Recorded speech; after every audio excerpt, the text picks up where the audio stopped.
नमस्कार, आदाब, सत श्री अकाल। वेलकम है आप सभी लोगों का। हेलो एवरीवन, कैसे हो आप सभी। Free online classes and active गुड़िया के चैनल में मैं गुड़िया केसरी एक बार फिर से तहे दिल से आप सभी लोगों का स्वागत करती हूँ, आप सभी लोगों का अभिनंदन करती हूँ। गाइस, ये जो क्लास लगी है आपकी इंग्लिश की क्लास है, ठीक है। यानी इंग्लिश की क्लास में जो हम पढ़ रहे हैं वो नाम है आपका फ्यूचर एंड डेफिनेट, है ना। फ्यूचर एंड डेफिनेट में आपने दो चीज़ जाना, क्या, एक तो विल का यूज कहाँ करते हैं, एक शेल का यूज कहाँ करते हैं, राइट। तो आज हम क्या पढ़ने वाले हैं, और इसके अलावा हमने पढ़ा विल का यूज कहाँ होगा और कहाँ पर होगा विल बी का यूज, ठीक है। तो आज क्या पढ़ेंगे, आज हम पढ़ेंगे कि क्या, हमने ये भी पढ़ा था कि आई और वी के साथ शेल का यूज होता है ना, और बाकी सबके साथ किसका यूज होता है, विल का। यही पढ़ा है, आई और वी के साथ शेल का यूज करते हैं और बाकी सबके साथ किसका यूज करते हैं, विल का। अच्छा, और क्या चीज़ है, और क्या चीज़ है, तो इसमें आज के फैक्ट में जो हम पढ़ाने वाले हैं, आज का जो नया फैक्ट है जिसका नाम है फैक्ट नंबर 3। फैक्ट नंबर 3 में हाँ जो आपको ये पढ़ाने वाली हूँ कि इसका यूज हम इसके साथ और इसका यूज हम इसके साथ भी कर सकते हैं।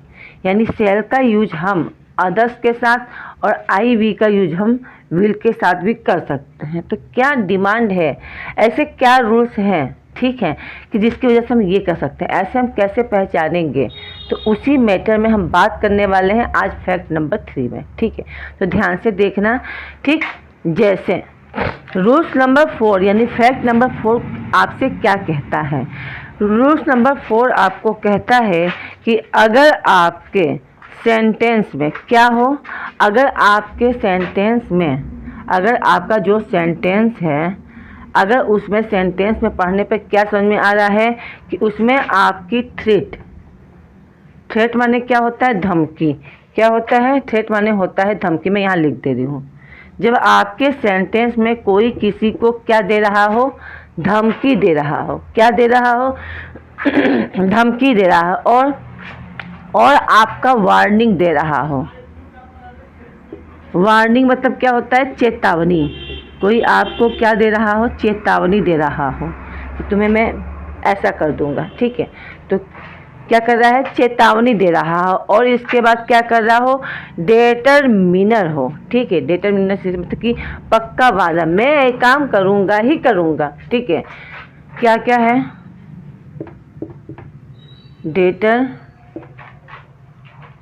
डिटरमिनर हो यानी पक्का इरादा हो, पक्का इरादा, ठीक। समझ में आ रहा है कि नहीं। आपको धमकी मिले, वार्निंग मिले और पक्का इरादा, और इसके बाद आपका है प्रॉमिस। कोई आपसे क्या कर रहा हो, प्रॉमिस कर रहा हो, यानी कि एक तरीके से कह सकते हो वादा। क्या कह सकते हो, वादा। कोई आपसे वादा कर रहा हो, कोई आपको धमकी दे रहा हो, कोई आपको चेतावनी दे रहा हो, या किसी का पक्का इरादा है, या फिर आप कह सकते हो एक तरीके से इंस्ट्रक्शन। इंस्ट्रक्शन माने कोई आपको क्या दे रहा है, निर्देश, ठीक है। तो क्या हो, किसका यूज करोगे, अगर सेंटेंस में आपके थ्रेट है, वार्निंग है, इंस्ट्रक्शन है, डिटरमिनर है और प्रॉमिस है, तो ऐसे वर्ड के साथ याद रखना, हम हमेशा आई और वी के साथ शेल का नहीं विल का यूज करेंगे। यानी यहाँ पे कहानी उल्टी हो जाएगी। अभी तक हमने पढ़ा था आई और वी के साथ शेल का यूज करते हैं, लेकिन अब आई और वी के साथ विल का यूज करेंगे। बाकी जितने भी अदर वर्ड हैं उसके साथ हम यूज करेंगे शेल का। किसका यूज करेंगे, शेल का यूज करेंगे। क्लियर है, देख लो भाई, बहुत ही इम्पोर्टेंट फैक्ट पढ़ा रही हूँ। याद रखना, जब भी कोई पक्का इरादा होगा, कोई धमकी होगी, चेतावनी होगा, डिटरमिनर होगा या इंस्ट्रक्शन होगा, प्रॉमिस होगा, तो ऐसे वर्ड के साथ हम किसका यूज करेंगे, तो ऐसे वर्ड के साथ हम उल्टा कर देंगे। जहाँ पे आई और वी के साथ शेल का यूज करते थे वहाँ पे विल का यूज होगा, और बाकी अदर के साथ किसका यूज होगा, शेल का। जैसे एक एग्जाम्पल के थ्रू समझो, अक्सर हम स्कूल में देखते हैं, इंग्लिश मीडियम स्कूल में नोटिस बोर्ड पे अक्सर लिखा होता है क्या, द स्कूल, यहाँ डैश होता है, फिर होता है रिमेन क्लोज्ड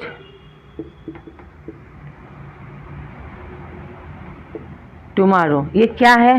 तो आपको बता दूं मैं आपको, ये आपका इंस्ट्रक्शन है। क्या है? इंस्ट्रक्शन है, यानी आपको निर्देश दिया गया है स्कूल की तरफ से। अब यहाँ पे आप क्या यूज करोगे?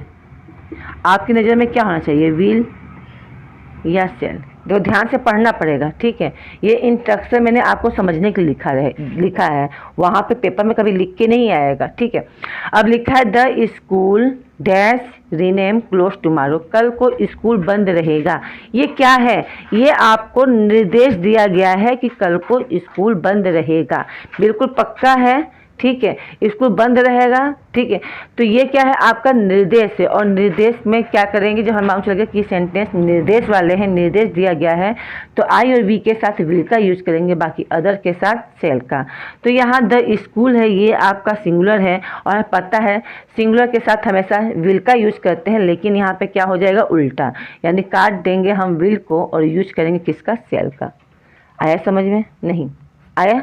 और देखो सेंटेंस, अभी मैं आपको और सेंटेंस करवाती हूँ। चीज़ें हैं, समझना ज़रूरी है।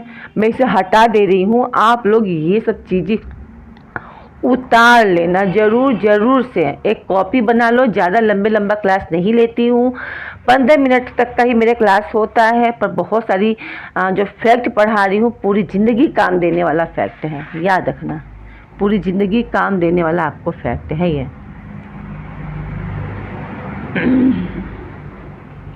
अब देखो, और भी देखो, जैसे किसी ने आपसे कहा, मान लो कि फ्रेंड ने कहा, आई फिर dash go to watch movie at any cost, ठीक है। देखो, अगर ये होता I go to watch movie, तो ये तो सिंपल सेंटेंस हो जाता, लेकिन यहाँ पे लग गया है एट एनी कॉस्ट, ठीक है, यानी किसी भी कीमत पर। क्या?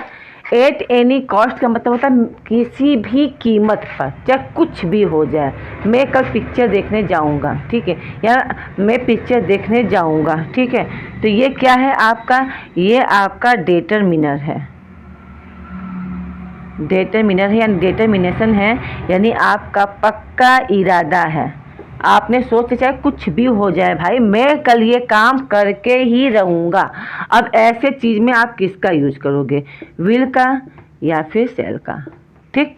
अब क्वेश्चन नंबर 2 देखो, आगे है द टीनेट। टीनेट माने क्या होता है, किराएदार, ठीक है। अब टीनेट है, फिर डैश है,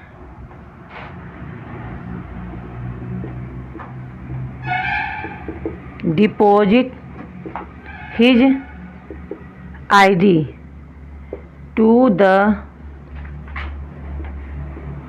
ओनर, ठीक है। और यहाँ पे आपका यूज करना है विल या फिर सेल। सबसे पहले इसका मतलब समझो, द टीनेट, टीनेट मतलब होते हैं किराएदार, डिपॉजिट माने होता है जमा करेंगे, हिज आईडी अपनी ID, to the owner, owner मतलब मकान मालिक को। तो अब ये नियम बन गया है हर जगह कि जितने भी किराएदार हैं अपने मकान मालिक को क्या देंगे, तो अपना आईडी देंगे, आईडी प्रूफ के रूप में देंगे। ये क्या हो गया है आपका, एक तरीके से वार्निंग हो गया है, सरकार की तरफ से भी कह सकते हो, हर किसी की तरफ से हो गया है, ठीक है। तो ये क्या है आपका, वार्निंग हो गया है, ये वार्निंग है, ये चेतावनी दी गई है सभी को। अब बताओ कहाँ पे क्या चीज़ यूज होगा, आपकी नज़र में क्या चीज़ कहाँ पे यूज होना चाहिए। अब बताओ, जैसे आई है, I watch movie at any cost, कुछ भी हो जाए, पक्का इरादा है कल मैं जाऊंगा पिक्चर देखने, तो भैया मूवी देखने जाऊंगा ही जाऊंगा, प्रलय आ जाए, ठीक है, पक्का इरादा है। तो यहाँ पे उल्टा कर देंगे, आई के साथ हमेशा सेल का यूज होता है, लेकिन जब पक्का इरादा है बिल्कुल, तो आई को जगह सेल नहीं बल्कि विल का यूज होगा। आया समझ में? अब देखो, आई टेनेंट, टेनेंट माने होता है किराएदार, जमा करेंगे क्या, हिज आईडी, अपनी ID to the owner, owner माने होता है मकान के मालिक को। तो ये वार्निंग है सभी को, जितने भी किराएदार हैं सब के सब अपनी आईडी प्रूफ अपने मकान मालिक को क्या करेंगे, जमा करेंगे। तो वैसे तो इसके साथ विल का यूज होना चाहिए, लेकिन जब ये आपकी वार्निंग है तो वार्निंग के लिए किसका यूज होगा, सेल का। क्लियर है? आया समझ में? एक सेंटेंस और लिखो, बस एक सेंटेंस और लिखवाऊंगी, चीज़ें समझ में आ गई होगी। ठीक है, आ जाओ। फैक्ट नंबर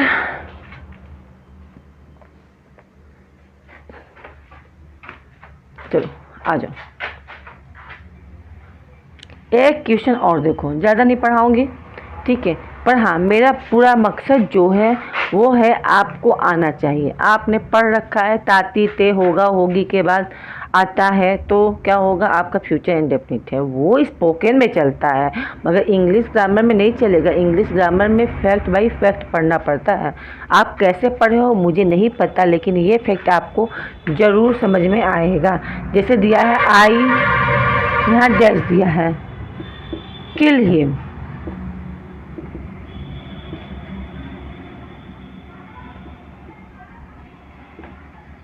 टुमारो, यहाँ दिया है विल और यहाँ दिया है सेल। बताओ क्या होगा।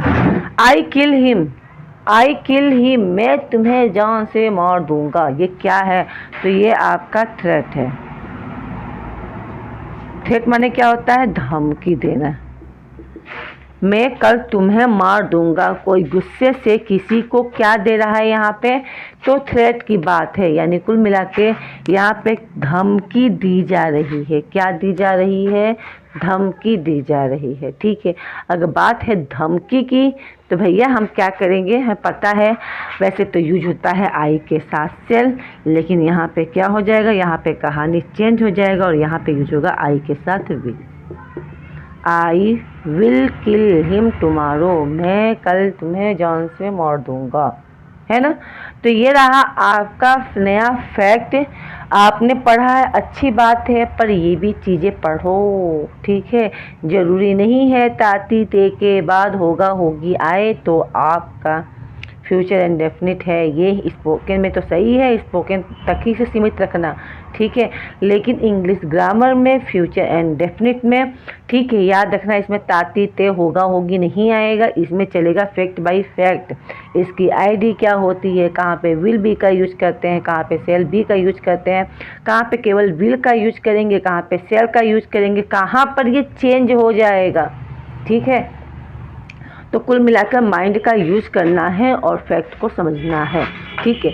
आप एक काम करना, जितने भी मैं टेंस पढ़ा रही हूँ उसकी आईडी ज़रूर से लर्न कर लेना, विदाउट लर्न किए आप फंस जाओगे, ठीक है, क्योंकि ये इंग्लिश ग्रामर है और इंग्लिश ग्रामर आपको हाई स्कूल इंटर बीए छोड़ो, आप कंपटीशन की बात कर रही हूँ मैं, कंपटीशन लेवल में भी पेपर इसी तरीके से आएंगे, ठीक है। अगर अभी से आप पढ़ोगे मन लगा के तो आप सब कुछ क्वालिफाई कर ले जाओगे, ठीक है। तो मिलते हैं नेक्स्ट क्लास में नए फैक्ट के साथ, नए टॉपिक के साथ, ठीक है।